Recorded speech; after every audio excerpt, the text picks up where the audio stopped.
नमस्कार, मैं हूं साक्षी और आप देख रहे हैं एच न्यूज। आइए आज की कुछ बड़ी खबरों पर नजर डालते हैं।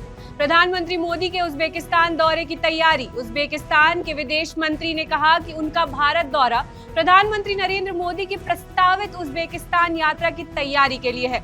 दोनों देशों के बीच रणनीतिक और आर्थिक सहयोग को और मजबूत करने पर चर्चा हुई। ये दौरा द्विपक्षीय संबंधों को नई दिशा दे सकता है। भारत में एलएनजी आयात बढ़ा। पश्चिम एशिया में बढ़ते तनाव के बीच भारत ने एलएनजी आयात के वैकल्पिक स्रोत बढ़ा दिए हैं। इसका उद्देश्य स्टेट ऑफ हॉर्मुज पर निर्भरता कम करना और देश की ऊर्जा सुरक्षा सुनिश्चित करना है। इससे ईंधन आपूर्ति पर जोखिम कम होगा। संसद में राम मंदिर दान मामले पर हंगामा। समाजवादी पार्टी सांसद डिंपल यादव ने कथित राम मंदिर दान मामले को लेकर सरकार पर गंभीर आरोप लगाए। उन्होंने कहा कि देश के पैसे का सही इस्तेमाल नहीं हुआ है और इस मुद्दे पर संसद में चर्चा होनी चाहिए। विपक्ष लगातार जवाब की मांग कर रहा है। इंडिया गठबंधन की रणनीति बैठक। संसद भवन में इंडिया गठबंधन के नेताओं ने फ्लोर स्ट्रैटेजी बैठक की। बैठक में सरकार को किन मुद्दों पर घेरना है, इस पर विस्तार से चर्चा हुई। राम मंदिर दान, नीट और अन्य मुद्दे विपक्ष की प्राथमिकता रहेंगे। बिजनेस एडवाइजरी कमेटी की बैठक। संसद के बिजनेस एडवाइजरी कमेटी की बैठक में सरकार ने आगामी वित्त एजेंडा रखा। विपक्ष ने राम मंदिर दान और पैलेट गन जैसे मुद्दों पर चर्चा की मांग की। आज भी संसद में तीखी बहस की संभावना है।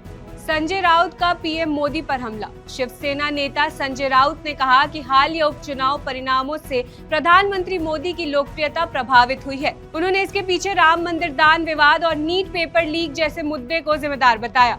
यूपी विधानसभा सत्र आज से। उत्तर प्रदेश के विधानसभा सत्र शुरू होने से पहले मुख्यमंत्री योगी आदित्यनाथ ने कैबिनेट की बैठक की।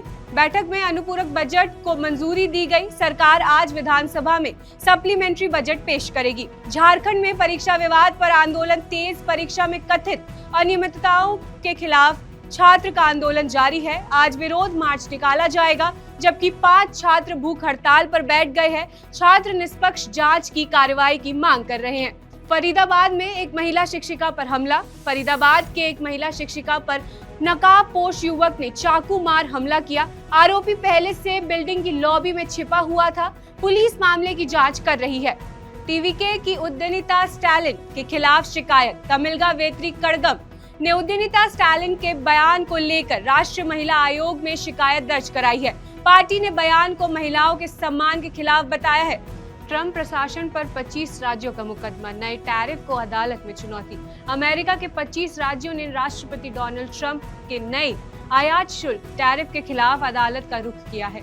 राज्यों का आरोप है कि 60 व्यापारिक साझेदारी पर लगाए गए 10% से लेकर 12.5% तक के नए टैरिफ राष्ट्रपति के अधिकार क्षेत्र से बाहर है और पहले रद्द किए गए शुल्कों को नए रूप में लागू करने की कोशिश है। ट्रंप प्रशासन इन टैरिफ को कानूनी बता रही है, जबकि मामला अब अमेरिकी कोर्ट ऑफ इंटरनेशनल ट्रेड में सुना जाएगा। ट्रंप का ईरान पर सख्त बयान। अमेरिका के राष्ट्रपति डोनाल्ड ट्रंप ने कहा कि ईरान के साथ कोई समझौता तब तक संभव नहीं है जब तक वह पूरी तरह आत्मसमर्पण नहीं करता। उनका बयान पश्चिम एशिया में बढ़ते तनाव के बीच आया है। नेताओं ने भारत इजरायल संबंधों की सराहना की। इजरायल के प्रधानमंत्री ने भारत के प्रधानमंत्री मोदी की तारीफ करते हुए भारत इजरायल रणनीतिक साझेदारी को मजबूत बताया। उन्होंने दोनों देशों के सहयोग को भविष्य के लिए अहम बताया है। वैश्विक शेयर बाजारों पर सकारात्मक रिपोर्ट। एक रिपोर्ट के मुताबिक मजबूत आर्थिक वृद्धि और महंगाई के बावजूद वैश्विक इक्विटी बाजारों में निवेश के अवसर बने हुए हैं। हालांकि विशेषज्ञों ने फिक्स्ड इनकम निवेश में विविधता रखने की सलाह दी है। एफएसएसएआई के डाबर पर कार्रवाई। एफएसएसएआई ने डाबर को अपने उत्पादों पर 100% गारंटी जैसे दावे करने से रोक दिया है। नियामक कहना है कि ऐसे दावे उपभोक्ताओं को गुमराह कर सकते हैं। शराब में कृत्रिम फ्लेवर पर एफएसएसएआई की सख्ती। एफएसएसएआई ने कुछ शराब ब्रांडों में कृत्रिम फ्लेवरिंग को लेकर कार्यवाही की है। नियमों के उल्लंघन पर संबंधित कंपनियों को निर्देश जारी किए गए हैं। भारत में 33% पासिंग मार्क्स का इतिहास। भारत में 33% अंक पास होने की परंपरा ब्रिटिश शासनकाल से चली आ रही है। समय के साथ शिक्षा व्यवस्था बदली, लेकिन कई बोर्ड और विश्वविद्यालय आज भी इसी नियम का पालन करते हैं।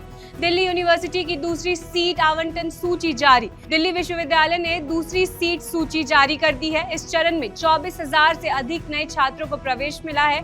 अब छात्रों को तय समय में प्रवेश प्रक्रिया पूरी करनी होगी। दिल्ली प्रीमियर लीग में पुरानी दिल्ली 6 की जीत।